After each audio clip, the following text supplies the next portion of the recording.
On your newsstands tomorrow will be this double issue of the New Yorker magazine, a special issue, Black in America. And joining us this morning for the next half hour are two people who contributed to this publication, David Remnick, who's a staff writer, and Malcolm Gladwell, a contributing writer for the New Yorker. Good morning, gentlemen. Good morning. Mr. Remnick, let me start with you and ask you what the purpose of this double issue is for the New Yorker.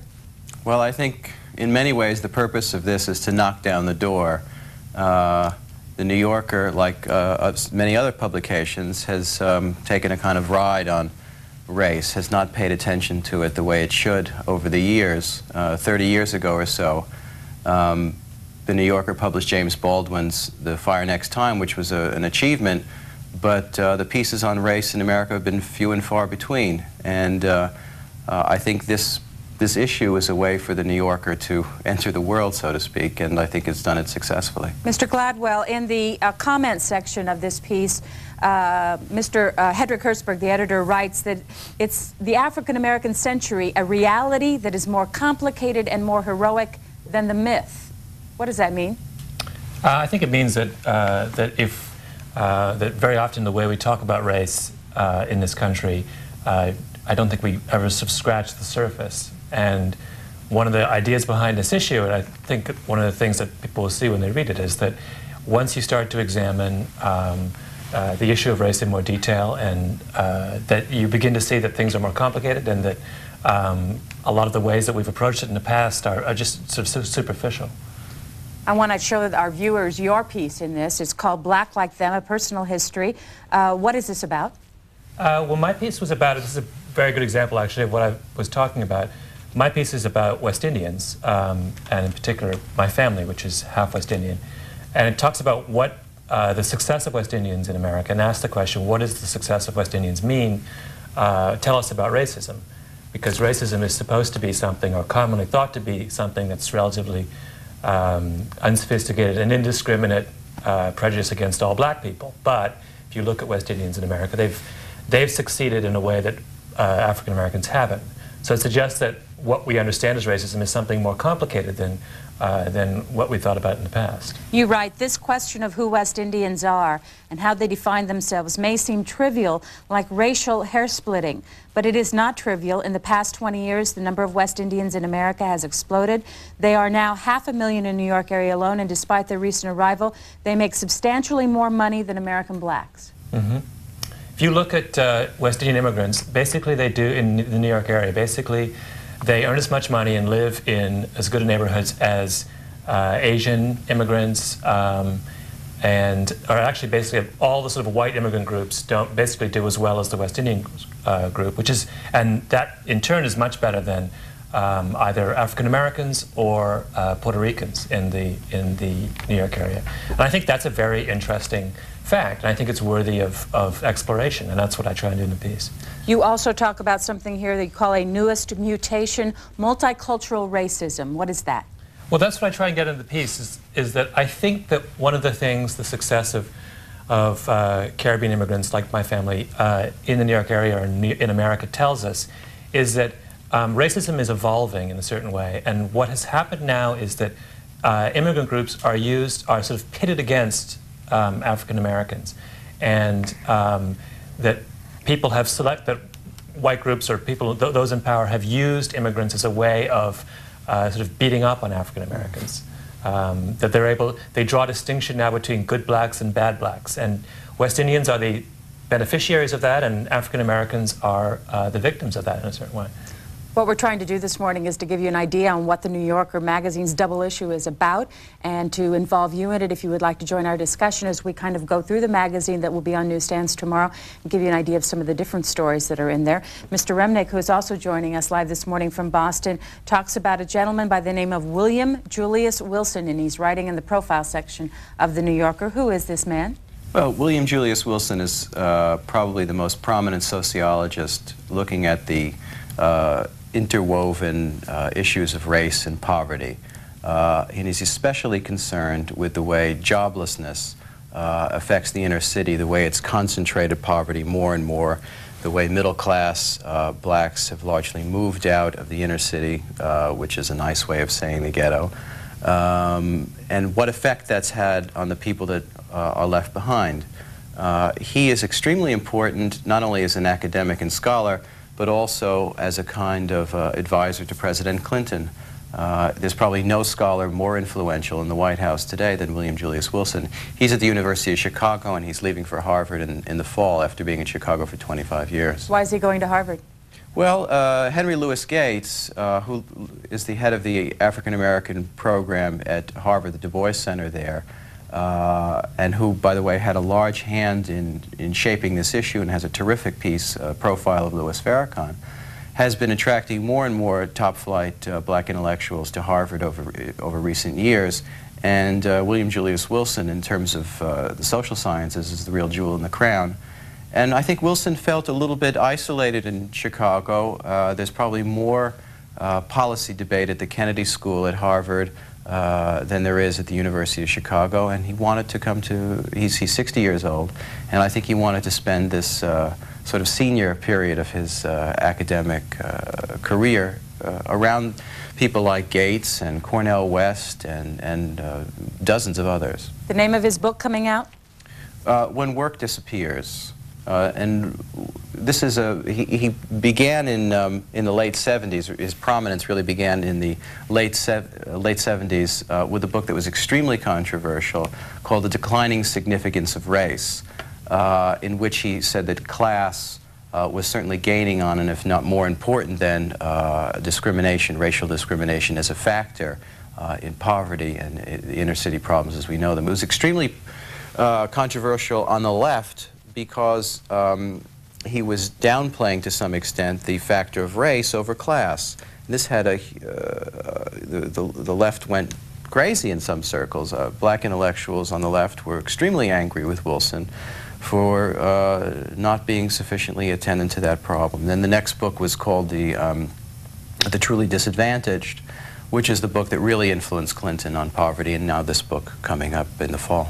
New Yorker many times has photos of people in their editions, and in this one with this edition, they have Myrlie Evers Williams, who you can see on the screen right here, and also coming over here, they have a photo of Coretta Scott King, the photographs by Mary Ellen Mark. Let's take your first call for you gentlemen from Rockport, Tennessee. Good morning. Hi, I'm a first-time caller, and it's Rockport, Texas. I'm sorry, it says that. I just said the wrong thing. Go ahead. I've always been concerned why white people have the advantage or the comfort of referring to poor behavior on the part of white people by just saying, oh, that's white trash.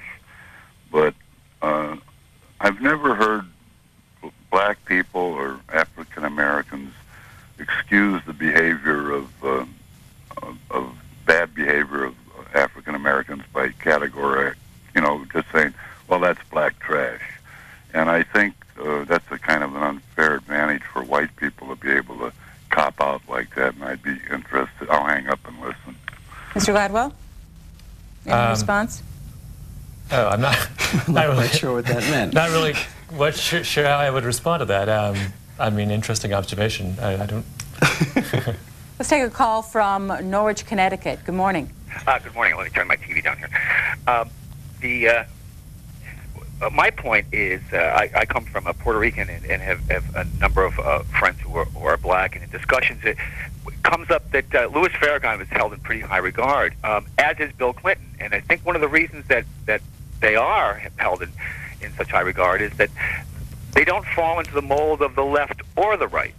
They seem to be more pragmatic in a lot of the things they say, and don't always kowtow to either side. They make strange bedfellows, but you can have a group of 20 people sitting in my living room, and both can be highly respected for many of the things they say, but a lot of the reason is the fact that they just don't say the left is always right, or the right solution. The solution to the right is always right. They seem to have more pragmatic answers sometimes, and I find that people who have been subject to racism seem to be more pragmatic in the way that they have to deal with life. I don't see pragmatism in the end of the day. I don't see any pragmatism involved with Louis Farrakhan. Yes, he mouths the words of self-help and a number of things that are associated, rightly or wrongly, with the right.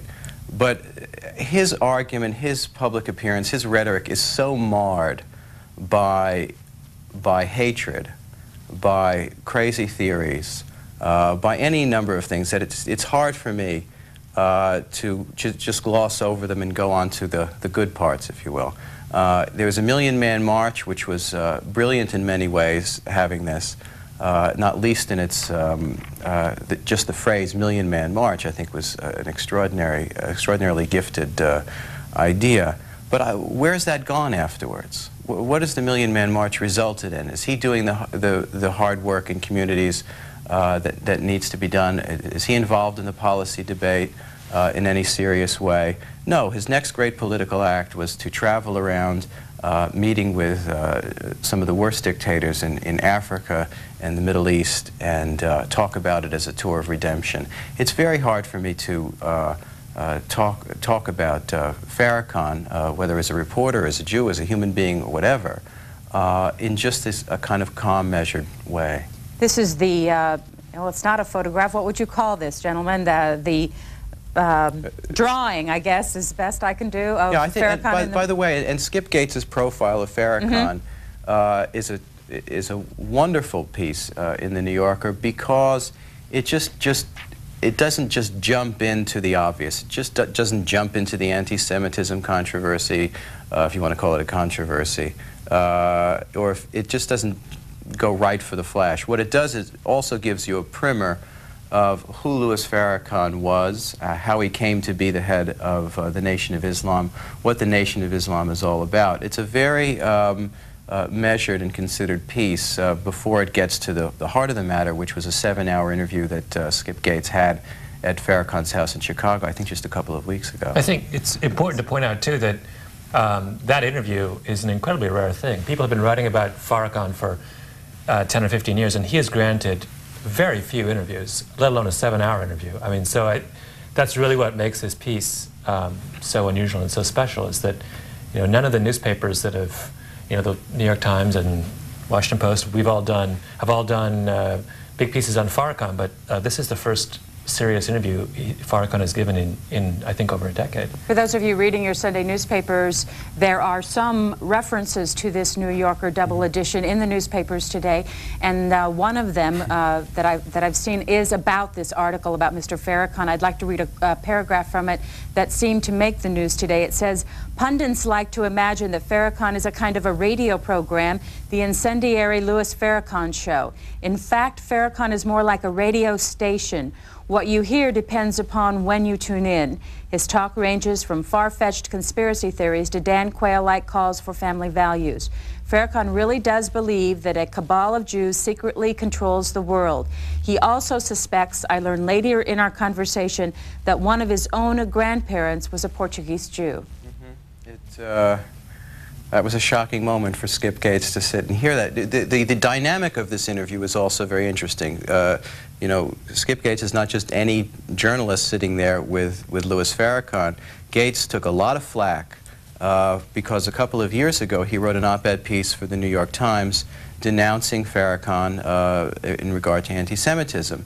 And while that may be a relatively easy thing to do for the head of the ADL or something like that, it is a complicated thing to do when you are a black academic who also is political and is out there in the world in the way that somebody like Cornel West or Skip Gates is. Another section of the New Yorker this morning, Scott Malcolmson writes, having their say, it's a story about Boley, Oklahoma. It's an all-black town. It says it may be in decline, but the beliefs they brought it into being are still fiercely held. Let's take a call from San Juan, Puerto Rico. Good morning. Good morning. This is the first-time caller of many years of listening. You had a caller call in and made the statement that they didn't know why African Americans didn't seem to progress like other blacks coming from other areas of the world. Well, as far as the Caribbean, I've lived in the Caribbean for 47 years.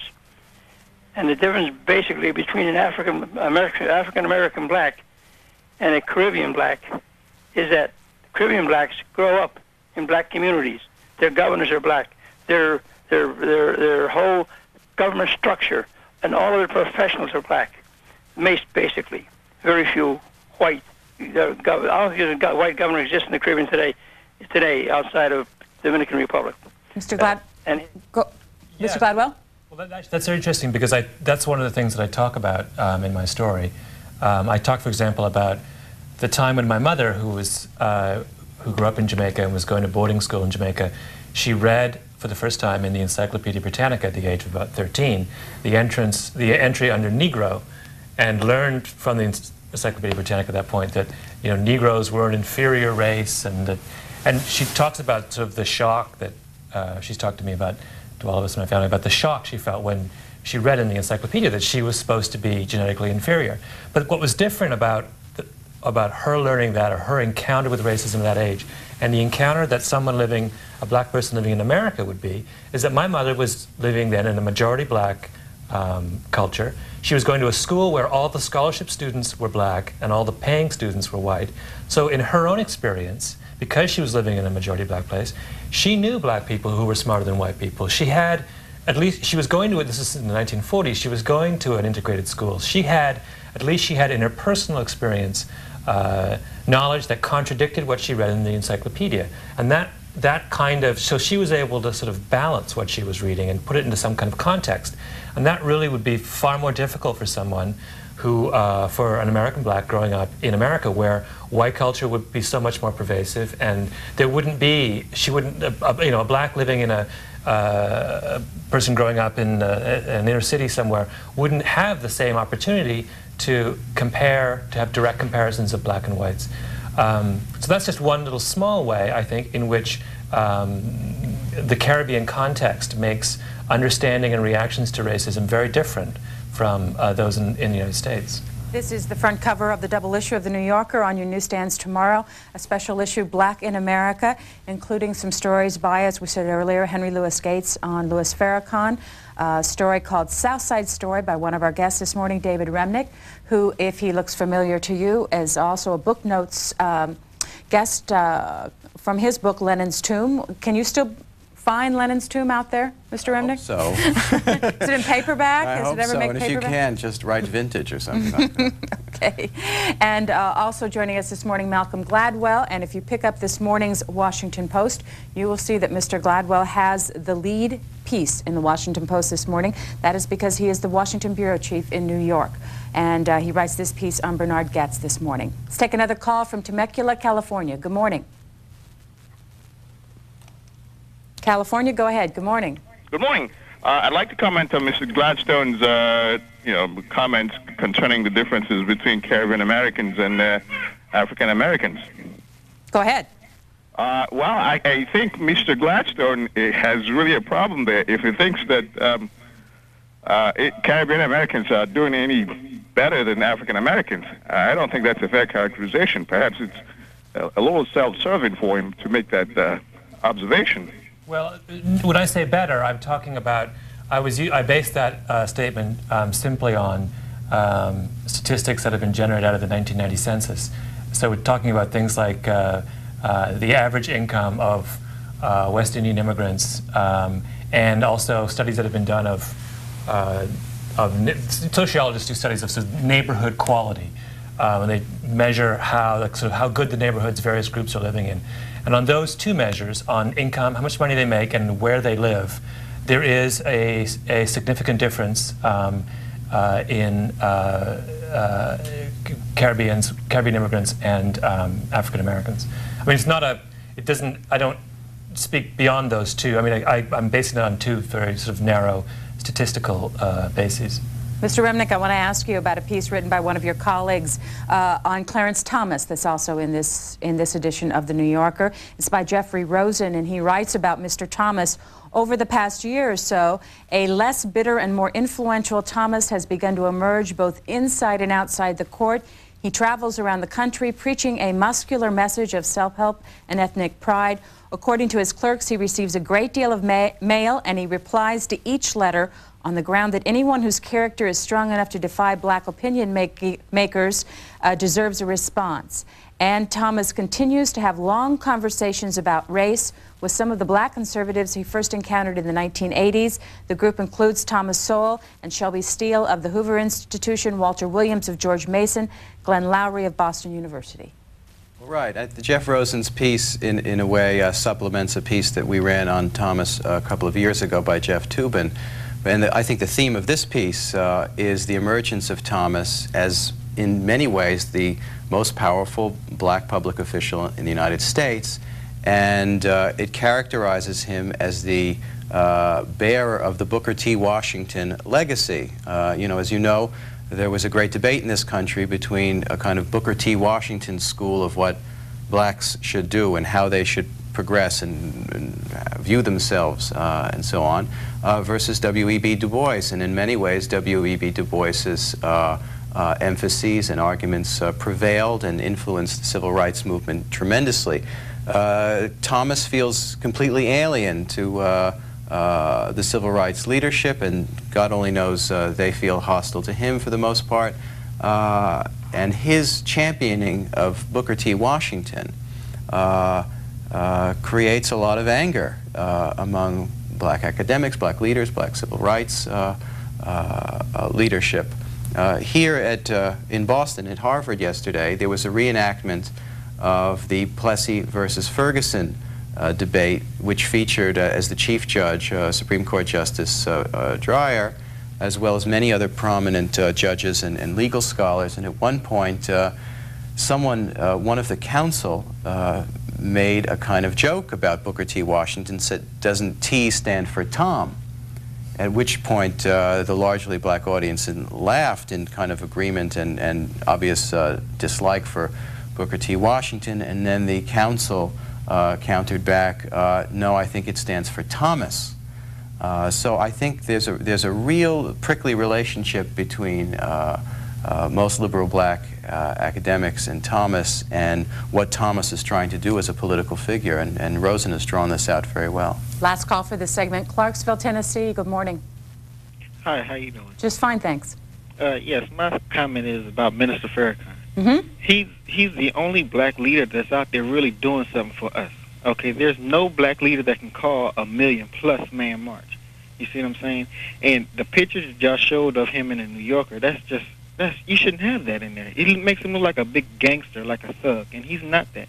He's a leader, he's a teacher, and he's a guide. And he puts out truth. And then y'all cover the truth that he puts out, and you say he's an anti-Semite, or he's racist, or he's a bigot. And that's not true. Won't you come with the facts and say, yes, this man is telling the truth? You know, that's the wrong picture to do. If you're going to do something about the minister, you should have it fair. Have somebody else on the show that can debate what they say about him and bring the facts. All I'd ask you to do, sir, is read the piece. I think it encounters the questions you're raising, why it is that Farrakhan is the one black leader that can bring out that size of a crowd. You're absolutely right. Jesse Jackson could not do it. Ben Chavis could not do it. It's inconceivable that any other black leader at this moment could bring out that crowd. You're absolutely right. But the piece gets into the whys of that and speculates on all these questions that you're encountering, and something that I don't think we can take care of in 15 seconds. Just want to ask you both if you can tell us anything about the survey that was also released in the New Yorker. Well, I think probably it was done a combination of Yankelevich and the New Yorker, and the one survey result that seems to me most interesting, and it's in line with Jennifer Hochschild's book new book on the American Dream, is that, and Ellis Close's stuff as well, is that the higher you go up on the economic scale among blacks, the more awareness and resentment about racism there is. If you ask people in the inner city with next to no money which factors are blocking their progress, racism is very low down on the scale. If you go to black middle class and upper middle class and ask them to what degree are they being held back or hurt in life by racism, racism is much higher on the scale. And a lot of that has to do with the fact that the higher up you are on the economic scale, the more contact you have with whites, I think. Here is the the cover piece, New Yorker, Black in America, on newsstands tomorrow. And joining us from near Boston is David Remnick, the New Yorker, a staff writer, and also Malcolm Gladwell. He is a contributing writer to the New Yorker and also the Washington Post bureau chief in New York. Gentlemen, thank you both for joining us this morning. Thank you.